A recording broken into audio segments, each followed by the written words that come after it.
Mon histoire commence quand je termine mes études de droit et tout simplement je vais travailler à l'étranger. L'idée d'aller travailler à l'étranger, plus précisément au Luxembourg, c'est tout simplement pour deux raisons. La première, c'est parce que j'ai une meilleure opportunité de carrière. Je ne suis pas le seul à être dans ce genre de circonstances. En effet, la plupart des expats, quand ils partent, c'est parce que généralement, il va y avoir une bonne opportunité de carrière et c'était mon cas également. La deuxième raison, c'est que j'ai envie depuis un petit moment de partir de France. J'avais déjà étudié 1 an à l'étranger aux États-Unis, plus précisément à Los Angeles, et forcément, ça donne l'envie d'aller ailleurs. Puis, je deviens avocat. C'est génial, j'apprends énormément de choses. Je côtoie des personnes brillantes, très travailleuses, très expérimentées. Je comprends le monde des affaires, de la finance, du droit globalisé. J'apprends énormément de choses et je participe à de nombreuses transactions très complexes, des financements internationaux pour des targets aussi bien situés en France qu'en Europe que dans le monde. Et j'apprends également énormément de choses sur la fiscalité internationale. Alors par contre, il y a un petit hic, c'est que je bosse énormément. Je travaille certainement de 9h à 22h tous les jours, parfois plus, et même le week-end. Forcément, au bout d'un moment, on s'aperçoit que ce rythme effréné n'est pas viable. Malgré cela ne me dérange pas trop au début, étant donné que j'apprends. Je suis pleinement épanoui et à partir du moment où je suis dans un environnement où j'apprends, eh bien, je kiffe. J'ai la chance à ce moment-là de recevoir une proposition d'aller travailler à Hong Kong. Cette proposition tombe à pic, je commence à être moins motivé, plus fatigué. Le deal, quand je vais là-bas, c'est travailler un peu moins pour profiter de la vie locale et puis découvrir un nouvel univers. En 2016, j'arrive donc à Hong Kong. À ce moment-là, je rentre dans une ville extraordinaire. Je dis souvent que c'est le New York de l'Asie. Tout simplement parce qu'il y a des gratte-ciel partout, parce qu'il y a une énergie trépidante et c'est juste extraordinaire de vivre dans une ville pareille. Sauf que là encore, il y a un hic, c'est-à-dire que je continue sur le même rythme. En plus, je travaille énormément sur des transactions plutôt européennes, il y a un décalage horaire qui se crée et donc je dois travailler toujours autant, mais en plus à des horaires encore plus contraignants certaines fois. Et jusqu'au jour où je sors de ma grande tour de bureau, je m'en souviens, c'est une magnifique tour, et là, je suis tout seul et je me dis vraiment qu'est-ce que je fais là? Parce qu'en fait, je ne peux toujours pas profiter du pays, je ne connais absolument personne. Et puis, je me dis à quoi ça sert finalement d'être allé en Asie si je ne peux pas profiter pleinement? À partir de là, s'enclenche une série de questions. C'est très bien de travailler à l'étranger, mais comment ça sera dans le futur? En fait, il y a tout un tas de questions. Je travaille énormément, mais je ne peux pas vraiment profiter. J'ai pas investi, donc comment sera ma retraite? Comment sera mon après-travail? Comment je peux aussi me sortir de cette situation où je dois travailler sans cesse pour au final ne pas vraiment profiter. C'est à ce moment-là que je décide d'investir dans l'immobilier. L'immobilier, c'est un superbe actif. Il ne fait que s'accroître dans le temps. En plus, il y a quelqu'un qui nous prête l'argent pour acheter l'immobilier, à savoir la banque. En plus de cela, il y a une personne qui nous rembourse la mensualité qu'on doit payer à la banque, à savoir le locataire. Autrement dit, je me dis que je peux vraiment trouver dans l'immobilier une solution pour répondre à toutes mes questions. Mon premier objectif, c'était tout simplement de remplacer mon revenu du travail par des revenus locatifs et qu'à terme, j'y arriverai. Et puis, au pire des cas, le but également, c'était de me créer un revenu complémentaire. Donc, si je n'arrivais pas à remplacer totalement mon salaire, c'était pas très grave. À partir du moment où j'avais un revenu complémentaire, c'est déjà très suffisant parce que je pourrais tout simplement baisser le pied, travailler un peu moins en changeant de travail, avoir des horaires plus intéressants, plus flexibles, et puis j'aurais ce revenu de complémentaire qui me permettrait de garder le même niveau de vie. À l'époque, je gagnais entre 3 000 et 4 000 euros, et donc je m'étais fixé de gagner 5 000 euros avec mes investissements immobiliers. On est toujours en 2016 et à partir de là, j'achète une formation qui me permettra d'apprendre les bases de l'immobilier, mais je m'aperçois très vite que ce ne sera pas suffisant. Tout simplement parce que en me confrontant à la réalité, en appelant des courtiers, des banquiers, des agents immobiliers, bref, tout un tas d'interlocuteurs, je m'aperçois qu'en étant non résident, en habitant à l'étranger, les choses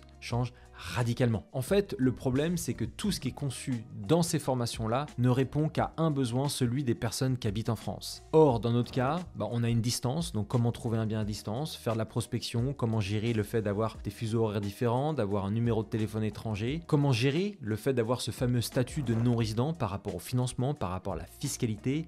Et là encore, c'est un énorme défi, je m'en aperçois très vite. Je m'en souviens, le premier courtier que j'ai appelé m'a raccroché au nez au bout de 30 minutes d'appel lorsque je lui ai dit finalement que j'étais non-résident. Et puis il y a encore d'autres problématiques, la gestion des travaux, la gestion même des locataires, si on ne sait pas comment s'y prendre, et tout ça n'est pas abordé. Je comprends à ce moment-là que je vais devoir adapter ma propre méthode, une méthode adaptée à ma situation du fait d'habiter à l'étranger, de vouloir investir en France. À ce sujet-là, si vous voulez connaître les piliers de la méthode étape par étape pour investir de manière rentable quand on habite à l'étranger et on souhaite investir en France, eh bien il y a un lien dans la description de cette vidéo, c'est le lien de ma masterclass, vous pourrez la visionner gratuitement et vous pourrez donc connaître les piliers de cette méthode étape par étape pour investir correctement en tant que non-résident. Premier investissement, c'est en 2017, je décide d'acheter un appartement, c'est un appartement avec une chambre, un bureau, environ 70 mètres carrés. Je décide de le transformer en colocation. Cet appartement-là, il est situé en plein centre-ville de Nantes, juste à côté de la gare de Nantes. C'est donc situé à côté d'un centre d'intérêt très conséquent, très important. Je transforme cet appartement de une chambre et demie de chambre en 4 chambres. Ça a nécessité beaucoup de travaux, l'appartement était vraiment dans son jus, c'était une bonne affaire. Ce projet m'a coûté environ 200 000 euros tout compris et j'ai dû mettre 2867 euros d'apport tout compris, c'est-à-dire environ 1,4% d'apport. Alors je souhaite mettre les choses au clair parce que très souvent on me dit cet apport-là ne concerne que le montant de l'appartement et pas les travaux, pas les frais annexes.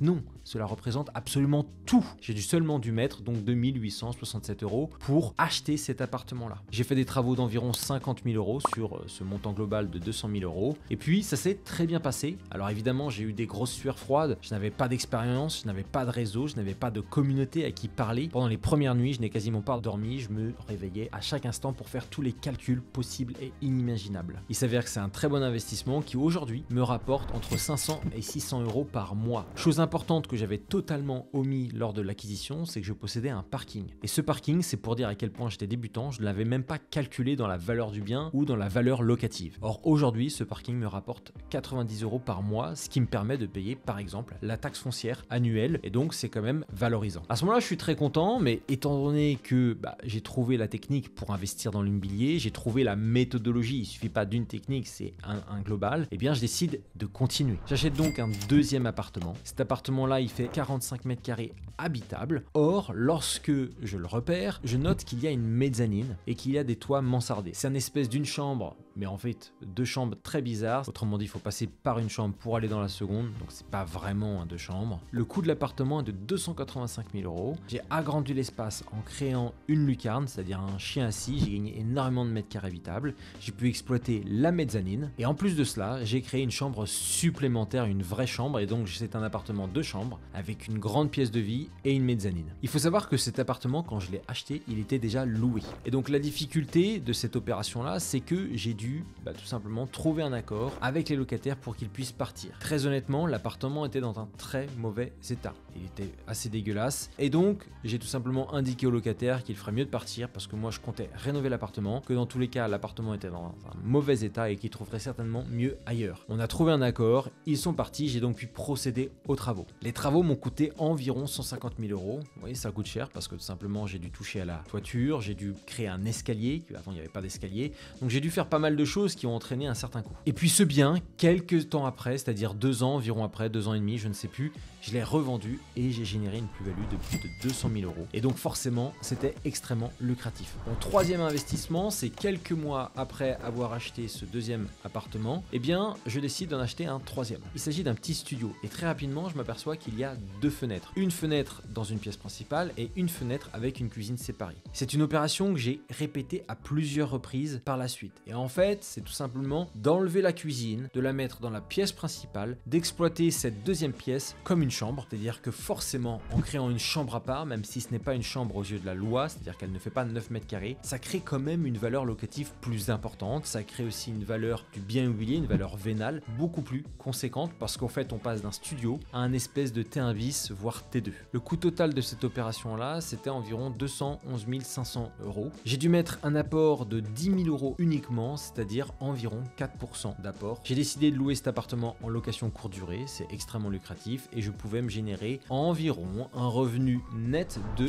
1000 euros, c'est-à-dire un cash flow, un excédent de trésorerie mensuellement de 1000 euros. Quatrième opération, je reviens à ce que j'ai fait au tout début. Je repère à ce moment-là un appartement situé en couronne de Nantes. L'appartement est environ de 70 mètres carrés là encore, il y a un fort potentiel de rénovation, le prix est très intéressant. Je décide de l'acheter pour en faire une colocation. Il s'agissait d'un appartement 2 chambres et j'ai créé 2 autres chambres. Le coût total de l'opération est d'environ 180 000 € et j'ai dû mettre là encore un apport de 2 000 € environ, pour être précis 2 512 €. Je viens de regarder mes notes. Toujours un prêt sur 20 ans avec un différé d'1 an, c'est vrai que je ne l'ai pas dit avant, mais à chaque fois j'essaye de faire un différé d'1 an. Et cette 4e opération, elle est chouette parce qu'elle me rapporte un cash flow net d'environ 400 € par mois. C'est donc une opération rentable une fois de plus. 5e opération, et bien là je repère un bijou, une pépite, c'est-à-dire un appartement vraiment très peu coûteux. C'est un appartement qui est situé dans une grande tour à Nantes et je décide d'être un petit peu gourmand, je décide de négocier le prix alors que le prix était très intéressant. C'était un appartement de 70 mètres carrés, le prix d'annonce était de 120 000 €. Je décide d'être gourmand et de le négocier à 110 000 €. Grande erreur de ma part, quand on a un bien avec un prix d'annonce très intéressant, on ne négocie pas, sauf grande exception. Quelqu'un me passe sous le nez et l'achète. Heureusement pour moi, cette personne a fait appel à sa famille pour le visiter avec lui. Sa famille et sa copine notamment le découragent.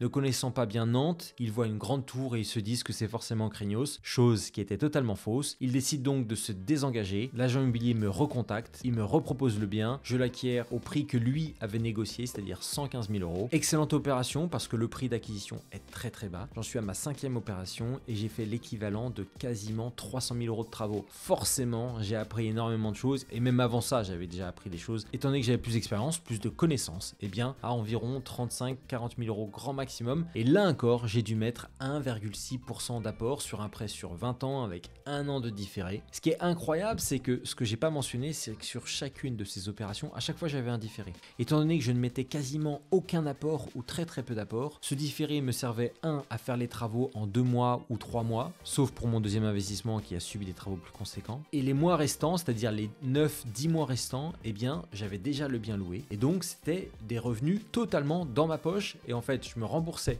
mon apport grâce à ce différé et je me constituais un autre apport. Ce 5e investissement, j'ai décidé également de faire une colocation. Ce 5e investissement me génère 1 000 € de cash flow net par mois, ce qui est quand même topissime pour une opération très patrimoniale parce qu'on est quand même encore une fois de plus au centre de Nantes et donc j'en suis ravi. Alors par la suite, qu'est-ce que j'ai fait?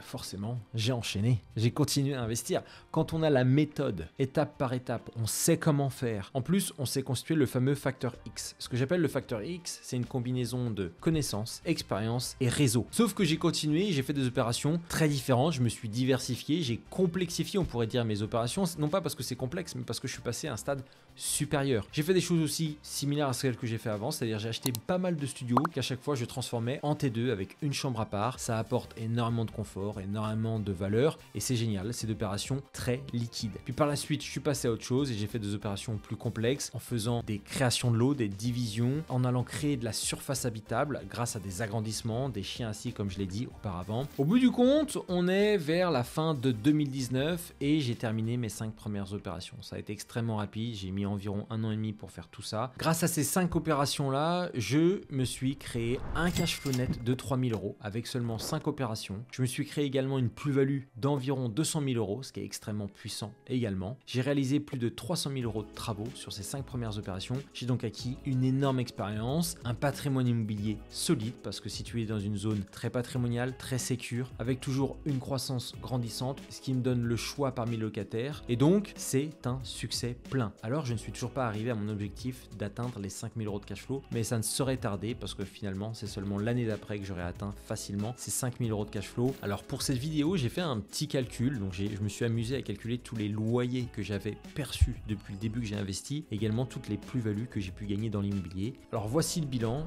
J'ai gagné plus de 700 000 € de loyer de 2017 à maintenant où je tourne cette vidéo. J'ai également généré plus d'1 million de bénéfices en plus-value immobilière, tout simplement parce que j'ai dû faire aussi à un moment de l'arbitrage, c'est-à-dire vendre un bien pour me constituer un apport afin d'en acheter 3-4 biens par exemple. J'ai également opté pour une stratégie d'achat, rénovation, revente de temps en temps parce que ça peut être extrêmement lucratif. Et aujourd'hui, je perçois environ 200 000 € de loyer par an grâce à mes revenus locatifs. J'ai donc pu sécuriser ma situation financière. J'ai donc largement atteint mon objectif des 5 000 € de cash flow par mois parce qu'en fait aujourd'hui je génère entre 6 et 7 000 € de cash flow net par mois. C'est donc extrêmement suffisant pour tout simplement subvenir à mes besoins et à ceux de ma famille, et puis je continue mes opérations immobilières. Alors le but d'avoir partagé mon histoire, c'était d'une part pour que vous me connaissiez un petit peu mieux, et d'autre part pour vous inspirer, pour vous communiquer le message suivant: tout est possible, à condition de s'en